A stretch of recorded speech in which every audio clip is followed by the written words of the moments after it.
Welcome to Our Girl Relationships. We talk about the problems people face in their day-to-day lives. Let's start with the video. My sister-in-law, 29, female, and I, 29, female, haven't had the best relationship, and it seemed to get even worse once my husband proposed to me. She's my husband's, 29 male, twin, and I guess she seems to think that he belongs to her or something. When my husband and I began dating 2 years ago, she seemed to hate me right from the beginning. She found every excuse to take a dig or jab at me, especially the fact that I still didn't have my driver's license at my age. When I was a kid, I got into a freak car accident that left one of my cousins paralyzed from the waist down, and since then, I am too terrified to get behind the wheel. Sure, riding shotgun or in the back seat is fine, but I practically break into hives whenever I get into the driver's side. And when she found out about my allergies to Swiss cheese, she really had a field day teasing me over it. She then claims I'm being dramatic and making it up, slipping me some Swiss cheese into my sandwich, and actually gets shocked when I have trouble breathing and break out into hives. My husband didn't speak to her for months over that, and during that time, she tried to play nice with me to get back on his good side. Her boyfriend, however, is pretty cool and is always nice to me.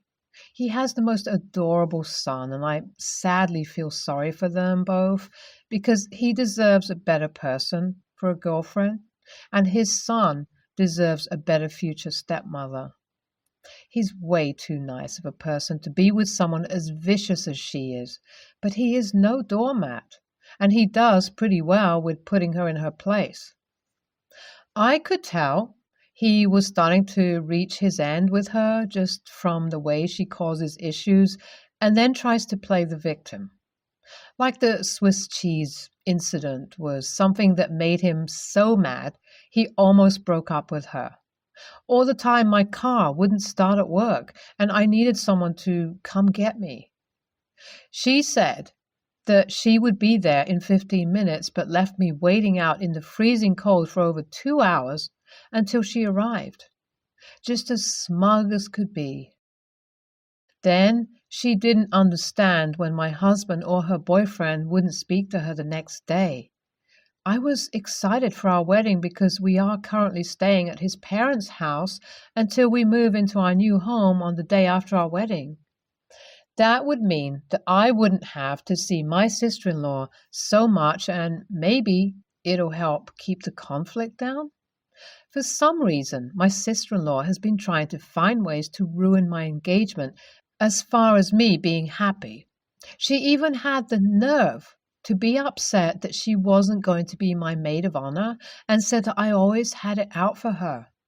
I can tell her parents are also exhausted with the whole situation, and they have given up on trying to talk some sense into her. I decided to just start avoiding her, but wasn't able to the night of the rehearsal, which was the night before my wedding. After she did her rehearsal with the rest of the bridesmaids, she asks me to speak with her privately and leads me out to the venue parking lot. She then demands me, not asks me, but demands me to allow her boyfriend's son to not only celebrate his 10th birthday tomorrow at the wedding, but for me to cover all costs for said birthday. I asked her, was she insane? And she looked dumbfounded, not even understanding what the problem is.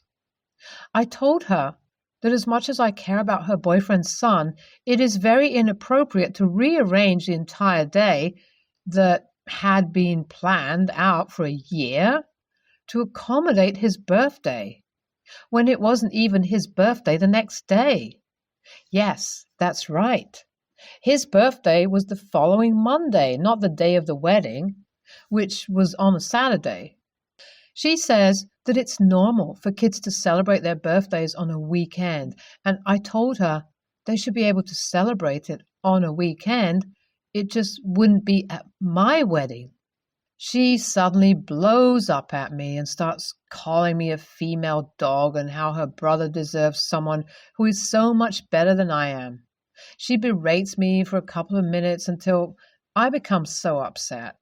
I just told her that she, the boyfriend and son, just shouldn't come to my wedding before I ran off in tears.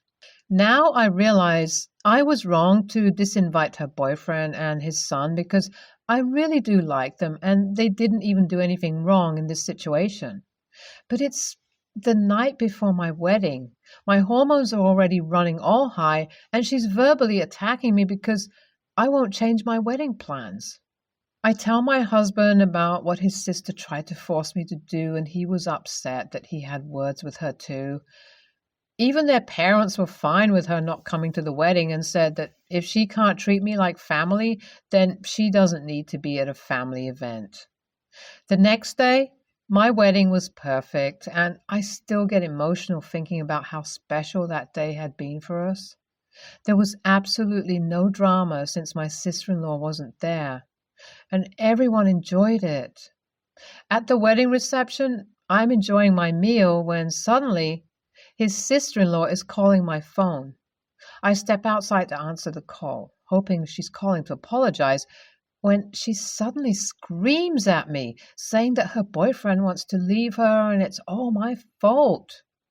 I ask her, what is she talking about?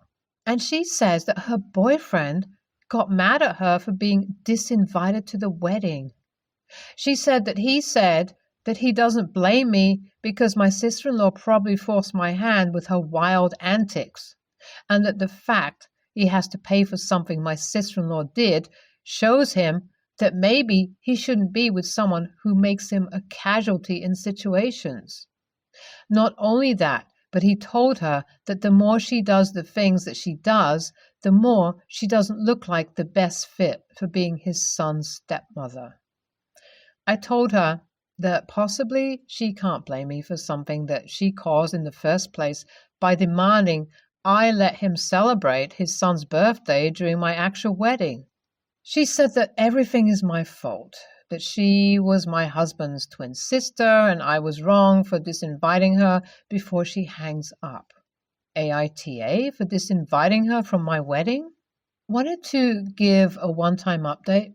So my sister-in-law's boyfriend definitely dumped her and I got blamed for it by her. What made him do it was that she came to my husband and I's new home the day after the wedding, screaming for me to come outside to fight her while on our front lawn. I went outside to try to de-escalate the situation and she punched me in the face, upsetting my husband and having him have to restrain her. Even though she assaulted me, I was nice enough to call her boyfriend instead of the police to come get her. When he gets there, he's so mad, and he tells her how she's such a bad influence on his kid. Later that day, he calls my husband and lets him know that he broke up with my sister-in-law, and if she can change her ways, he may be open for a reconciliation. I believe that's fair, but unfortunately, I don't see my sister-in-law changing her ways. Weeks went by after that without her acting out until last night. She showed up at our house drunk, trying to fight me again. This time, we called my father-in-law to come to get her since her now ex had washed his hands of her. So now, my sister-in-law is in rehab. This is an update a month after the last one, and things have finally calmed down. Probably because she's not around. She started drinking heavily after getting dumped, and I actually felt bad for her because it's never good to watch someone going through heartbreak. He did say he was open to talking things out with her if she tried to change her ways and improve her behavior, but she then turned to the bottle instead. And then came the harassing phone calls where she'd call our house phone, blocked and then hung up whenever one of us picked up. We knew it was her because it started happening after she got broken up with. My husband went to his parents about it and they told him that they have tried all they could, but The truth is, my sister-in-law is a grown woman and not a child. They said it wasn't as if they could control her, which I understand what they meant, but I just wished that they would have tried speaking to her more to get through to her. What put her in rehab was that she drove into her parents' home, not on purpose, but after a heavy night of drinking, drove right into their living room, and it scared my mother-in-law to death because she thought my sister-in-law was dead when she was found in the car unresponsive. And that's when my in-laws decided that she needed to go to rehab and possibly seek a therapist afterwards to try to help her. Her ex has been to rehab to visit her, and I heard that she's actually doing better. He told her that if she gets through rehab and actually takes it seriously with going to therapy, he'll give them another chance. I can tell that he really loves her, but I do understand that it's important to walk away from someone who seems to bring more harm than good to your life. She's even started reaching out to me, starting off with a phone call to apologize to me. She said that everything that's landed her in rehab is all of her faults and that she's lucky that she survived the car accident. She tells me that from this point forward, she's going to try her best to treat me better and that she hopes I can forgive her. If I don't do another update, then that means that she's finally gotten her life together. I can see why you'd ask if you're TA for not inviting her to the wedding, but personally, you did the right thing. Who's to say that she wouldn't have done something to ruin your wedding if she had been there? That sucks that your husband's own twin sister was being horrible to you. But look at it this way. The fact that you two were able to make it through your engagement and to your wedding shows that your husband loves you and doesn't entertain his sister's foolishness. My daughter is 17. I'm 47. My wife is 44. My daughter had been having problems with her anxiety and depression. The school had been very hard for her, and she asked us if she could get an animal for emotional support. I asked her why we couldn't just put her in regular therapy again, but she said she didn't really like her last therapist. Basically, she doesn't want to try it again. I was pretty against bringing an animal into the home as my daughter can barely keep her room clean and remember to wash her dishes, much less take care of an animal. And I absolutely refused to do anything for the dog because I worked long hours and didn't want to be picking up messes when I got home. My wife said I was being unfair and that this could be what my daughter needed to get back in good spirits. So we got her a dog. We let her pick out from a few select breeds, since certain breeds tend to need higher requirements for care, such as frequent grooming and other traits. And I was against getting some breeds just because of personal preference. The dog was great at first, and it got along with my daughter and wife greatly. Me, not so much, but it could probably sense I didn't really like it either. But then it started getting out of its leash on walks, tearing up the couch and various other toys we bought it. My daughter started forgetting to let it out, so I'd come home to find poop and pee all over the brand new carpet. I warned her twice that if she didn't start taking responsibility, that the dog would be going back, and she gave me excuses saying she was feeling depressed again. She said she would do better, but didn't. Ultimately, I got fed up, so one day, when she went to school, I loaded the dog in my truck and told the shelter he wasn't a good fit for us. Obviously, when she came home, she was upset. She was saying the dog was her best friend, but I told her that she wasn't taking very good care of him and he didn't deserve that. Wife says it was very harsh to just take the dog back while she was gone, but she agrees the daughter wasn't responsible. My daughter has been saying I brought back her severe depression and we haven't been talking. AITA? NTA for returning the dog to the shelter. It was not having a good life with your family being unable to take regular exercise or go outside. And that is why it was going wild and going to the bathroom inside. It's best it is with a family that has the capacity to look after its needs. And I see your daughter agrees she wasn't caring for it properly. So she needs to understand she can't have an ill, unhappy dog around because it helps her mood at times. It is a living creature and has needs the same way she does. Maybe if she really wants contact with animals, you all should work out something like shelter volunteering or visiting petting zoos where she can see them when she's up to it. Or get a more independent pet that you and your wife are willing to help with. Slight YTA for not discussing this with your daughter in terms of timelines. Whatever she is going through, she should not have found out by coming home to no dog. There should have been a chance to say goodbye. I considered ESH, but ultimately NTA, as this was best for the doggo. ESH. An animal is a living being. If you knew the animal was not going to get proper care and still chose to adopt it, you're an AH. You knew your daughter would not take care of it, and you chose to neglect the dog in retaliation instead of taking responsibility for your decisions.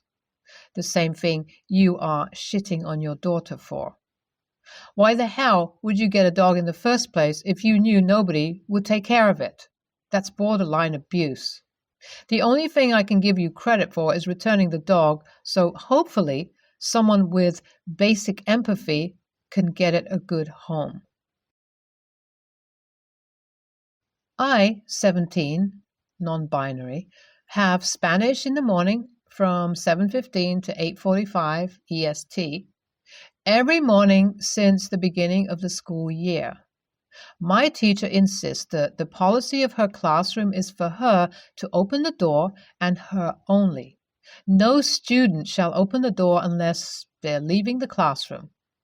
I sit right next to the door. Students often arrive to school late, and because they're late, they must wait for her to open the door.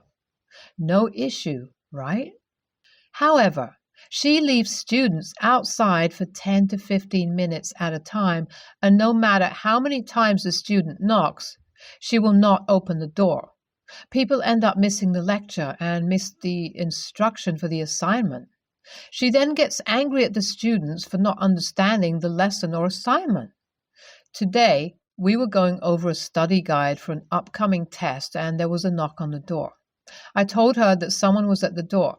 She said they must wait. I start a timer on my laptop and wait. About 6 minutes later, the student knocks again. She said they must wait. When the timer hit 15 minutes in, she said the same thing. When the timer hit 20 minutes, I opened the door. Immediately, she starts to yell at me, telling me to not open the door because it's policy, and there was a faculty meeting about it. Other teachers allow their students to open the door. I think this was a lie. She told me I disrespected her and her rules, even though she constantly disrespects me and my peers. I finally snapped at her. I told her she was a sad, miserable woman who must have constant control over us teens because she has no control over herself and her life. She asked me for my mom's phone number, and I think she's going to try and call her because I opened the door and snapped at her. So, AITA, thank you for the feedback, everyone. I will be evaluating myself and my values to improve for situations like this in the future. OP. I never want to not take accountability. I understand that actions have consequences that follows, so if I was in the wrong, I would correct it immediately. I only saw a few comments that accused me of lying, and to be really 100% honest, why the hell would I lie about this? Clout? Karma?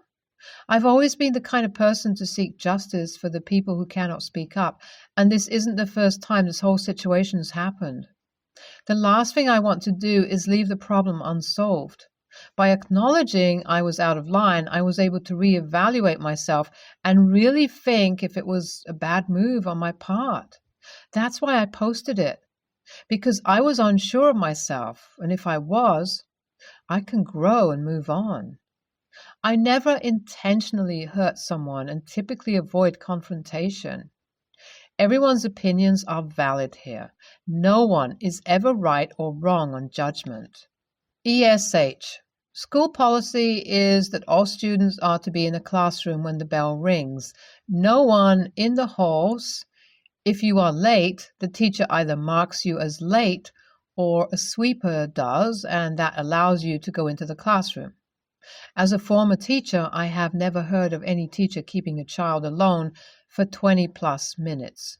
If something is to happen to that student, it falls on the school and on the teacher who was not supervising the child. Not only that, they are losing valuable learning time. This teacher does not know who is knocking or what their excuse for being late is. For those claiming that children are responsible for being to school on time, no, their parents are responsible. Not all kids live within walking distance. Not all kids are rich enough to have cars, and some aren't even old enough to drive. Not all kids live in an area in which traveling alone is safe, especially if they are told to walk in the dark. My child starts at 7 a.m., and I spend half the year driving her in the dark. Your privilege is showing. Some may have disabilities or broken homes. Twice we were late because of an accident that we witnessed. Sadly, my youngest watched someone die in one. Buses are late and our streets flood. There are so many reasons why this teacher's policy is crappy, and so are the attitudes of those who believe a 14-year-old should purchase and drive their own car or walk in the dark alone to school. OP sucks because this issue should have been brought up to their parents, to the principal, to the district if need be, ages ago. You just went about this the wrong way, and the teacher's response was also unprofessional. ESH. NTA. Why is the teacher making students wait in the hallway? What purpose does that serve? If I were a student, I would just walk in.